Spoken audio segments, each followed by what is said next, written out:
Honorable Prime Minister, sir, thank you for giving us the mantra to think, observe and believe. However tall the summit, we assure you that we will never give up. माननीय प्रधानमंत्री जी, अपनी कला, संस्कृति और परंपराओं के लिए प्रसिद्ध खम्मम तेलंगाना से यादा अनुषा, जो कि 12वीं कक्षा की छात्रा हैं, आपसे अपने प्रश्न का समाधान चाहती हैं। अनुषा, कृपया अपना प्रश्न पूछिए।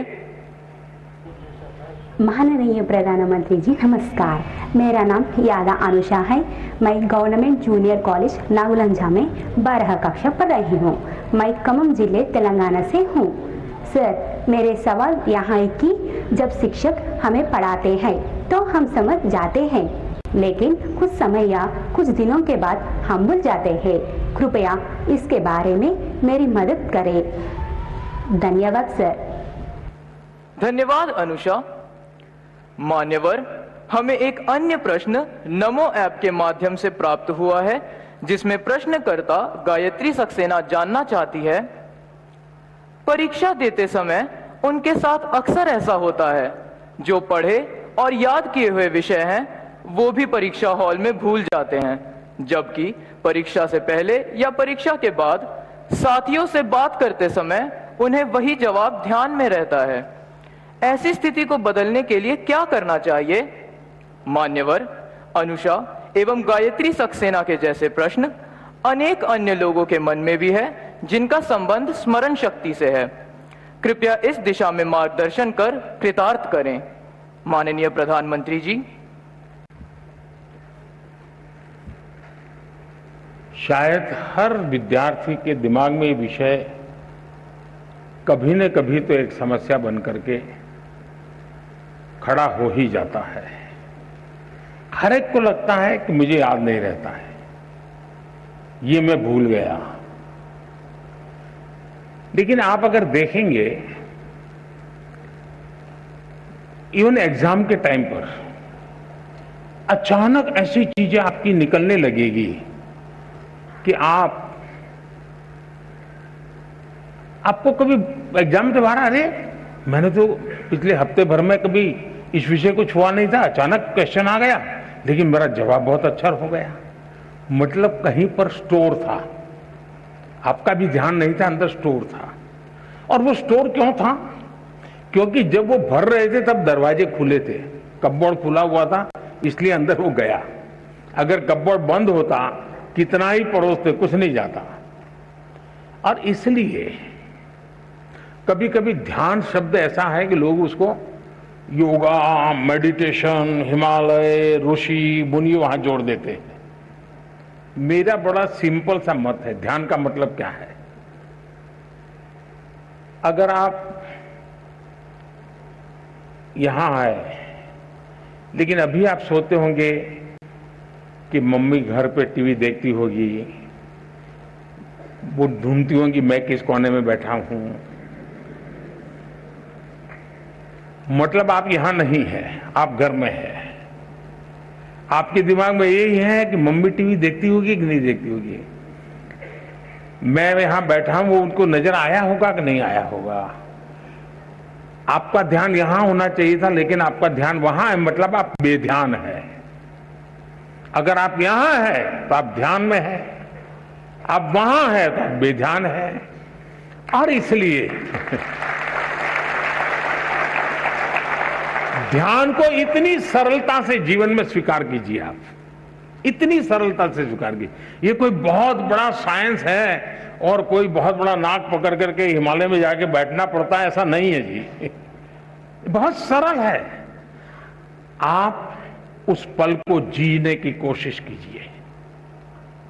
अगर उस पल को आप जी भर के जीते हैं तो वो आपकी शक्ति बन जाता है।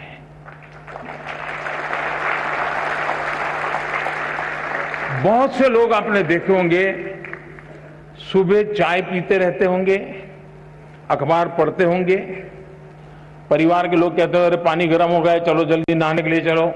नहीं नहीं, मुझे अखबार पढ़ना है। फिर कहेंगे नहीं नहीं, नाश्ता गर्म है, ठंडा हो जाएगा।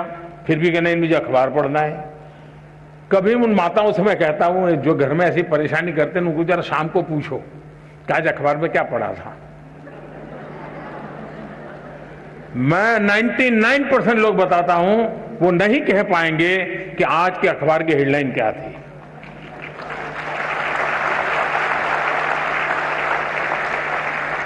क्यों? वो न जागरूक है, न वो उस पल को जी रहा है। वो आदतन पन्ने घुमा रहा है, आंखें देख रही हैं, चीजें पढ़ी जा रही हैं, कुछ भी रजिस्टर नहीं हो रहा है। और अगर रजिस्टर नहीं हो रहा है तो मेमोरी चिप में जाता नहीं है।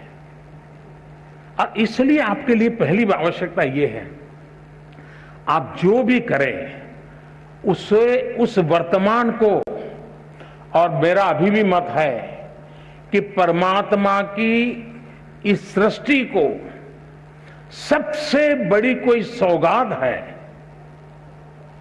अगर मुझे कोई पूछेगा तो मैं कहूंगा वो सौगात वर्तमान है। जो इस वर्तमान को जान पाता है, जो इस वर्तमान को जी पाता है, जो इस वर्तमान को आत्मसात कर पाता है, उसके लिए भविष्य के लिए कभी भी क्वेश्चन मार्क नहीं होता है।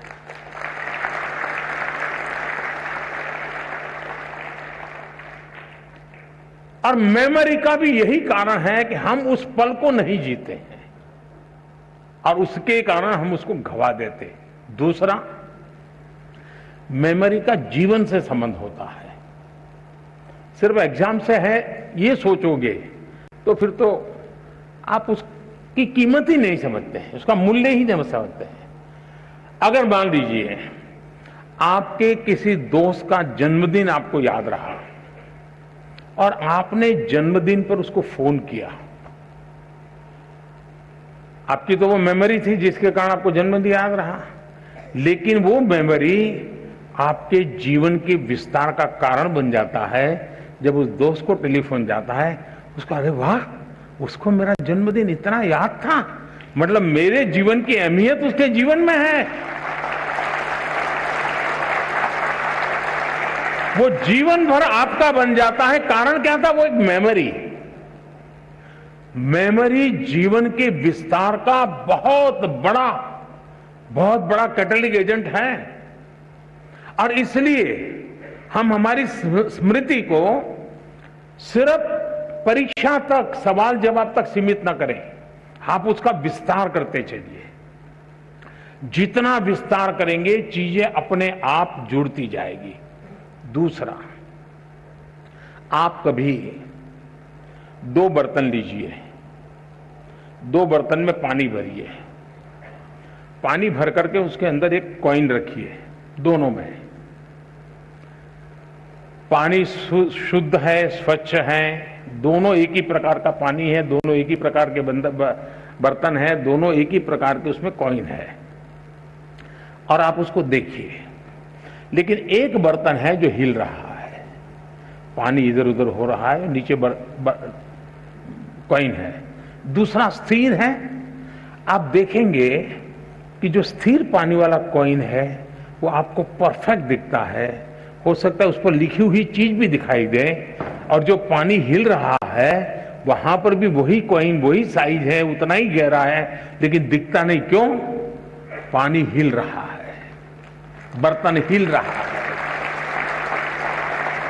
अगर मन भी ऐसे डोलता रहे और हम सोचें कि उसमें कॉइन जो है मुझे दिखाई देगा, आपने देखा होगा एग्जाम में आपकी समस्या ये होती है, क्यों देखो ये बगल वाला तो ऊपर दिखता नहीं, लिखता ही रहता है, अब मैं पीछे रह जाऊंगा, उसको ना, यानी दिमाग उसी में लगा पड़ा है।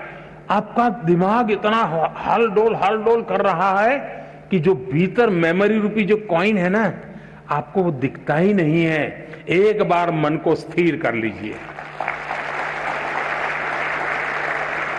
मन को स्थिर करने की दिक्कत है तो जरा डीप ब्रीथिंग कर लीजिए, 3-4 बार गहरी सांस लीजिए, एकदम सीना तान करके आंख बंद करके कुछ पल बैठिए। मन स्थिर हो जाते ही वो कॉइन जैसे दिखने लगता है, आपके मेमोरी के भीतर पड़ी हुई चीज यूं ही उभर करके आना शुरू हो जाती है। और इसलिए ईश्वर ने जिसकी मेमोरी ज्यादा है उसको कोई एक्स्ट्रा एनर्जी दी है, ऐसा नहीं है जी। हम सबको, हमारे सबका जो इंटरनल प्रोडक्ट है परमात्मा ने बहुत ढंग से बनाया हुआ है। हम किसको पनवाते हैं, किसको बढ़ाते हैं, उस पर निर्भर करता है। तो आप इसको बहुत आसानी से कर सकते हो। आप में से जो लोग पुराने शास्त्रों को जानते होंगे, कुछ तो कभी यूट्यूब पर भी कुछ चीजें अवेलेबल होती हैं। कुछ शताब्दानी लोग होते हैं, उनको एक साथ 100 चीजें याद आती है। हमारे देश में ये चीजें कभी कभी इसकी बड़ी प्रचलन हुआ करती थी। तो हम इसको ट्रेन कर सकते हैं, अपने मन को भी ट्रेन कर सकते हैं। लेकिन मैं आज, आप परीक्षा में जा रहे हैं इसलिए मैं उस दिशा में आपको नहीं ले जाऊंगा, लेकिन मैं कहता हूं मन स्थिर रखिए। आप अपने पास पर चीजें पड़ी हैं, वो अपने आप आना शुरू हो जाएगी, आपको वो दिखना शुरू हो जाएगी, आपका उसका स्मरण होना शुरू हो जाएगा और वही बहुत बड़ी ताकत बन जाएगा।